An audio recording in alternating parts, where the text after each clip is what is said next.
नमस्कार, आप देख रहे हैं गुरुग्राम न्यूज बुलेटिन और मैं हूं आपका न्यूज एंकर।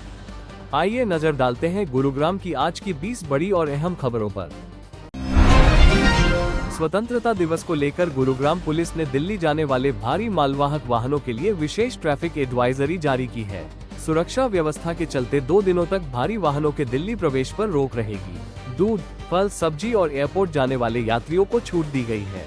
वाहन चालकों को वैकल्पिक रास्ते अपनाने की सलाह दी गई है। गुरुग्राम में GMDA और नगर निगम ने संयुक्त रूप से बड़ा अतिक्रमण हटाओ अभियान चलाया। 14 JCB मशीनों की मदद से करीब 15 किलोमीटर लंबी सड़कों से 650 से ज्यादा अवैध निर्माण हटाए गए। कार्रवाई में 425 शेड और 225 अवैध रैंप तोड़े गए। अधिकारियों को नियमित निगरानी के निर्देश दिए गए। गुरुग्राम के गांव कारोला में पुरानी रंजिश के चलते युवक की हत्या के मामले में पुलिस ने बड़ी सफलता हासिल की है। फर्रुखनगर अपराध शाखा ने योजनाबद्ध तरीके से छापेमारी कर मुख्य आरोपियों समेत 9 लोगों को गिरफ्तार किया। पुलिस ने वारदात में इस्तेमाल हथियार भी बरामद किए हैं। आरोपियों से पूछताछ जारी है। मिलेनियम सिटी गुरुग्राम ने देश की सबसे बड़ी अपार्टमेंट डील का नया रिकॉर्ड बनाया है।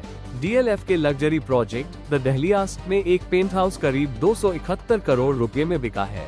ऑटो सेक्टर के बड़े कारोबारी ने इसे खरीदा है। इस सौदे से गुरुग्राम के प्रीमियम रियल एस्टेट बाजार को नई पहचान मिली है। गुरुग्राम सोहना एलिवेटेड हाईवे पर सड़क धंसने से बड़ा खतरा पैदा हो गया है। सड़क के बीचों बीच गड्ढा होने के कारण प्रशासन ने सुरक्षा के लिहाज से हाईवे की 2 लेन फिलहाल बंद कर दी है। इससे सोहना की ओर जाने वाले ट्रैफिक की रफ्तार धीमी हो गई है। NHAI की टीमें मरम्मत में जुटी है। दिल्ली जयपुर हाईवे NH48 को नई पहचान देने की तैयारी है। गुरुग्राम में सरहौल बॉर्डर से राजीव चौक तक के हिस्से का CSR फंड की मदद से मेकओवर किया जाएगा। यहाँ ग्रीन कॉरिडोर विकसित होगा, जिसमें पौधारोपण और सौंदर्यीकरण का काम निजी कंपनी के सहयोग से होगा। इससे शहर के प्रवेश द्वार का नजारा बदलेगा। गुरुग्राम में 100 करोड़ रुपए के फ्लैट में रहने वाली कारोबारी की पत्नी को नौकरानी से बेरहमी से मारपीट के आरोप में गिरफ्तार किया गया है। महिला पर मुंह दबाने, बाल खींचने और घसीटने का आरोप है। वीडियो वायरल होने के बाद पुलिस ने कार्रवाई की। पीड़िता को सुरक्षित स्थान भेजा गया। नगर निगम गुरुग्राम ने सफाई व्यवस्था में कोताही बरतने पर केस मल्टी फैसिलिटी सर्विसेज पर 12 लाख रुपए का जुर्माना लगाया है। जांच में डोर टू डोर कूड़ा उठाने वाली एजेंसी के पास अनुबंध के मुताबिक पर्याप्त वाहन और सफाई कर्मचारी नहीं मिले। निगम ने स्वच्छता व्यवस्था में लापरवाही पर सख्त कार्रवाई की चेतावनी दी है।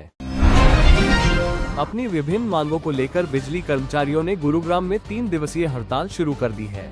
11 से 13 अगस्त तक चलने वाली हड़ताल से शहर के कई हिस्सों में बिजली और पानी की आपूर्ति प्रभावित होने की आशंका है। सरपंचों और अन्य संगठनों ने आंदोलन को समर्थन दिया है। प्रशासन वैकल्पिक व्यवस्था में जुटा है। गुरुग्राम नगर निगम कर्मचारियों ने अपनी मांगों को लेकर चल रही हड़ताल को 15 अगस्त तक बढ़ा दिया है। सर्व कर्मचारी संघ के बैनर तले कर्मचारी लगातार प्रदर्शन कर रहे हैं। हड़ताल के चलते शहर की सफाई व्यवस्था और कचरा उठान प्रभावित हो रहा है। कई सेक्टरों में कूड़े के अंबार लगने शुरू हो गए हैं।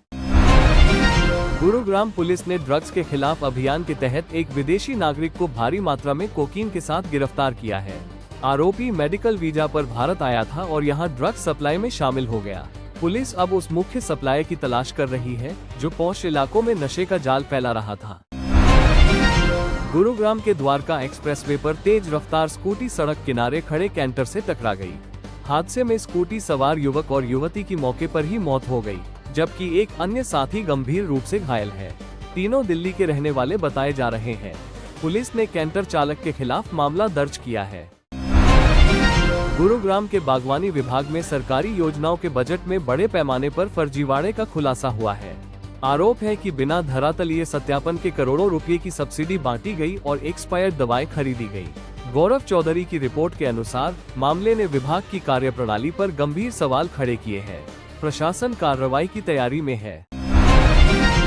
गुरुग्राम में विकसित की जा रही ग्लोबल सिटी को अंतर्राष्ट्रीय मानकों पर तैयार किया जा रहा है। परियोजना में करीब 700 मीटर ऊंचे टावर बनाने का प्रस्ताव है, जो भारत की सबसे ऊंची इमारतों में शामिल होंगे। HSIIDC ने इनके लिए योजना तैयार की है। इससे गुरुग्राम की स्काईलाइन बदलने और निवेश के नए अवसर खुलने की उम्मीद है। गुरुग्राम में स्वास्थ्य विभाग और सीएम फ्लाइंग टीम ने गुप्त सूचना पर फर्जी क्लिनिक में छापेमारी की। जांच में मौके पर मौजूद व्यक्ति कोई वैध डॉक्टरी डिग्री पेश नहीं कर सका। पुलिस ने आरोपी को गिरफ्तार कर अवैध दवाएं और मेडिकल उपकरण जब्त किए। प्रशासन ने लोगों से झोलाछाप डॉक्टरों से बचने की अपील की। गुरुग्राम पुलिस ने द्वारका एक्सप्रेसवे पर गश्त के दौरान संदिग्ध अवस्था में घूम रहे एक युवक को गिरफ्तार किया। तलाशी में उसके पास से अवैध देसी पिस्टल और जिंदा कारतूस बरामद हुए। पुलिस जांच कर रही है कि आरोपी किसी बड़ी वारदात की फिराक में था या नहीं। उसके आपराधिक रिकॉर्ड को भी खंगाला जा रहा है। हाल ही में हुई बारिश के बाद मानेसर की सड़कों की हालत खराब हो गई थी। जन सुविधा को ध्यान में रखते हुए नगर निगम मानेसर ने सड़कों के गहरे गड्ढे भरने और मरम्मत का काम तेज कर दिया है। इससे औद्योगिक क्षेत्रों और रिहायशी सोसाइटियों के बीच आने जाने वाले हजारों लोगों को जर्जर रास्तों से राहत मिलने की उम्मीद है। गुरुग्राम के समसपुर इलाके में पिछले कई दिनों से दूषित पेयजल की आपूर्ति हो रही है। नलों से गंदा पानी आने के कारण ग्रामीणों में हैजा और अन्य बीमारियों का खतरा बढ़ गया है। स्थानीय लोगों का आरोप है कि शिकायतों के बावजूद विभाग ने ठोस कदम नहीं उठाया। ग्रामीणों ने जल्द समाधान की मांग की है। गुरुग्राम के रतन गार्डन इलाके में मॉर्निंग वॉक पर निकले युवक से झपटमारी की घटना सामने आई है। बाइक सवार दो बदमाश युवक के गले से 18 ग्राम सोने की चेन झपटकर फरार हो गए। वारदात सीसीटीवी में कैद हुई है। पुलिस ने फुटेज कब्जे में लेकर आरोपियों की पहचान शुरू कर दी है। हरियाणा की 63 वर्षीय महिला ने 75.6% अंकों के साथ 10वीं की परीक्षा पास कर मिसाल पेश की है। अब वो अपने गांव में सरपंच का चुनाव लड़ने की तैयारी कर रही है। उनकी उपलब्धि ने गुरुग्राम समेत पूरे हरियाणा में युवाओं और बुजुर्गों को शिक्षा के प्रति प्रेरित किया है। गुरुग्राम की इन 20 बड़ी खबरों के साथ आज के बुलेटिन में बस इतना ही। शहर की हर ताज़ा, महत्वपूर्ण और भरोसेमंद खबर के लिए हमारे साथ बने रहिए।